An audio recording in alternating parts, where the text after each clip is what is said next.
आज की class Sanjay sir जी आ रहे हैं बौद्ध धर्म के बारे में बताने के लिए। संजय सर जी आइए। नमस्कार दोस्तों, जय हिंद। आज हम लोगों का पहला टॉपिक होगा बौद्ध धर्म। बौद्ध धर्म में हम लोग यह देखेंगे कि कौन इसके संस्थापक हैं, और संस्थापक में भी यह देखा जाएगा कि जो संस्थापक थे वह क्या क्या कार्य किए थे, जिसके बाद वह अपने ज्ञान को आगे तक बढ़ाया। बौद्ध धर्म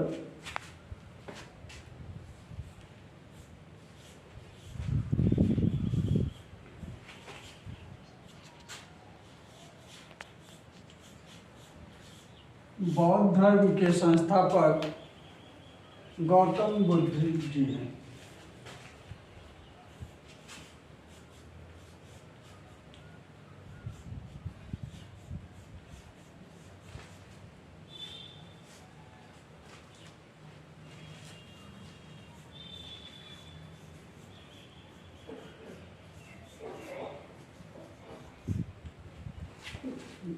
बौद्ध धर्म के संस्थापक गौतम बुद्ध। अब गौतम बुद्ध कौन थे, इनका जन्म कहाँ हुआ था, कब हुआ था, इसके बारे में देखा जाए। गौतम बुद्ध का जन्म 563 ईसा पूर्व या 567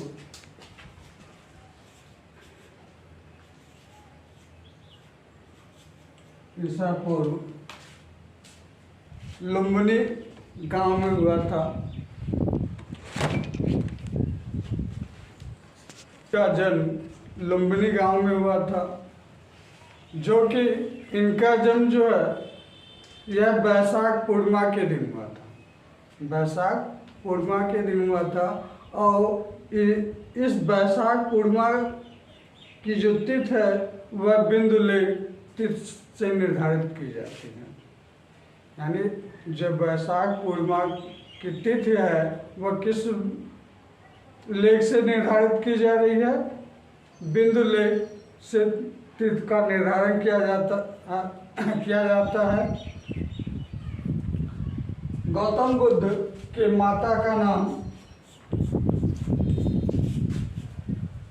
महामाया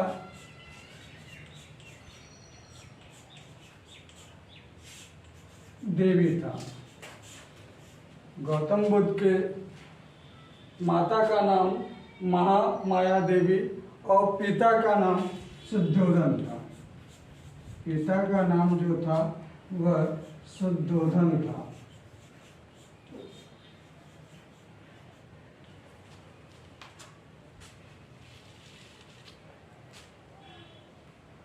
जब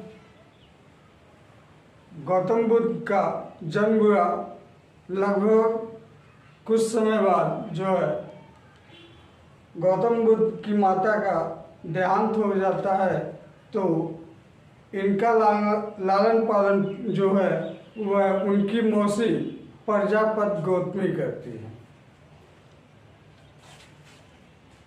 जन्म के समय, बुद्ध के जन्म के समय दो लोगों ने भविष्यवाणी की थी कि वह कौन लोग थे। एक काल देव थे, दूसरे कोडेन में थे, जिन्होंने एक ने अलग अलग भविष्यवाणियां की थी। एक ने कहा कि यह जो चक्रवर्ती राजा बनेगा, और दूसरे ने यह कहा कि यह परम ज्ञानी बनेंगे। बुद्ध का सबसे बड़ा भाई, जो सबसे बड़ा चचेरा भाई था, जो कि विरोधी था, और उसका नाम देवदत्त था। चचेरे भाई का नाम क्या था? देवदत्त था। बुद्ध के जीवन को बदलने के लिए 4 घटनाएं घटित होती है। यानी जब बुद्ध को अलग अलग ज्योतिषियों ने अलग अलग बातें बताई, तो इनके पिता ने, यानी जो पिता शुद्धोधन थे, उन्होंने इनका ऐसा इनको सुविधा दिए कि वह एक ही स्थान पर, यानी हर सुख सुविधाएं जो इन्हें एक ही स्थान पर प्राप्त हो जाती थी। और इनके जीवन में जो परिवर्तन आए वह 4 घटनाओं को देखकर आती है। वह 4 घटनाओं में पहली घटना है इनकी वृद्ध व्यक्ति को देखते हैं, इसके बाद बीमार व्यक्ति को देखते हैं, बीमार व्यक्ति के बाद जो है एक मृतक को देखते हैं, और मृतक को देखने के बाद एक साधु को देखते हैं। इन सब क्रियाओं को देखने के बाद जब इनकी उम्र 29 वर्ष होती है तो यह गृह को त्याग देते हैं, और यह 29 वर्ष की आयु में बिना किसी को बताए घर को छोड़कर चले जाते हैं। जब इन्होंने गृह का त्याग करते हैं तो उस समय इनके साथ 2 लोग जाते हैं। एक सारथी जाता है, सारथी का नाम जो है, सारथी का नाम चन्ना, और घोड़े का नाम जो था कंथक था।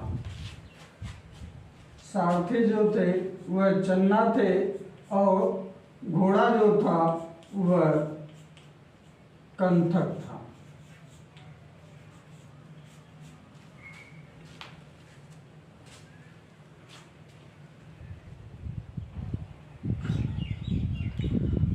गृह त्याग की घटना को, जो गृह त्याग करते हैं, यह वैशाख पूर्णिमा के दिन नहीं होती है, और गृह त्याग को ही महाभिनिष्क्रमण कहा जाता है। यानी महानिष्क्रमण किसे कहते हैं? जब गौतम बुद्ध ने गृह को त्याग किया था उसी को जो है महाभिनिष्क्रमण कहा गया है। यानी जब यह गृह को त्याग किए हैं तो अनेक स्थानों पर गए होंगे, लेकिन पहले वह कहाँ पर पहुँचते हैं यह जाना जाए। यह जो है जब गृह त्याग करते हैं तो उस समय वह अनुमा नदी के किनारे पहुंचते हैं, और वहां पहुंचने के बाद यह अपना मुंडन करवाते हैं। यानी इन्होंने पहले कहाँ पहुंचा? अनुमा नदी।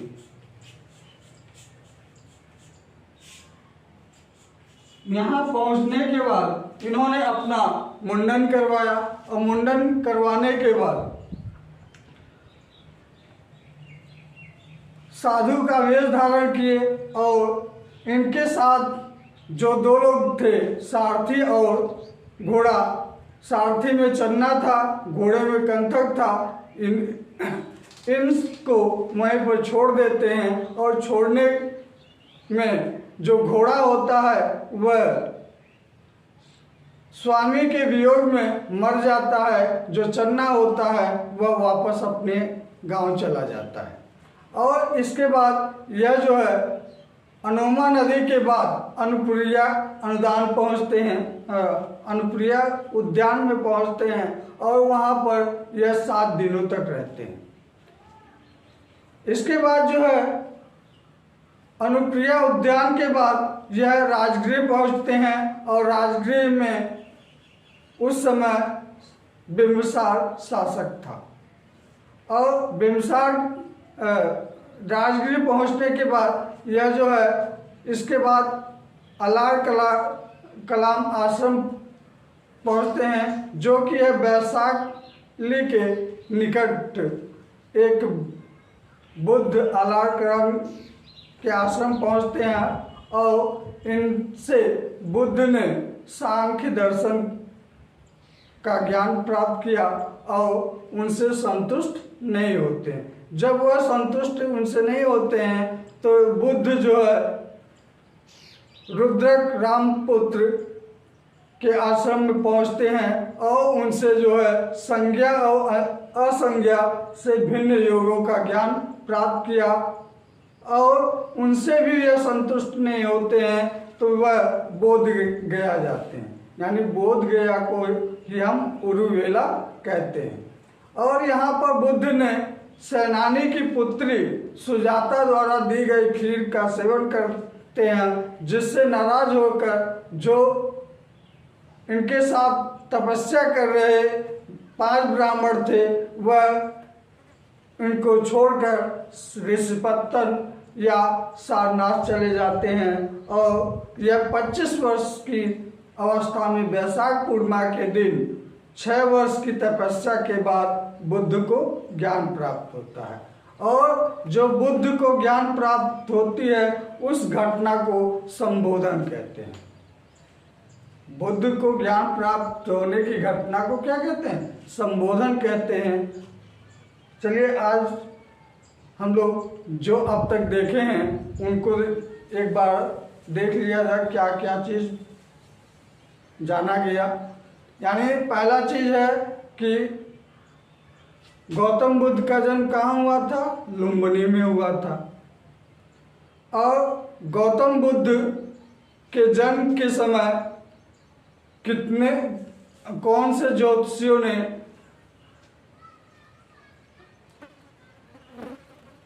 भविष्यवाणियां की थी? यानी 2 लोग थे जिनका नाम, पहले का नाम कालदेव, दूसरे का नाम कौंडिन्य था। और इसके बाद वह पहले कहाँ पर गृह त्याग करने के बाद पहले कहाँ पहुँचते हैं? अनुमा नदी पहुँचते हैं और वहाँ पर अपना मुंडन करवाते हैं।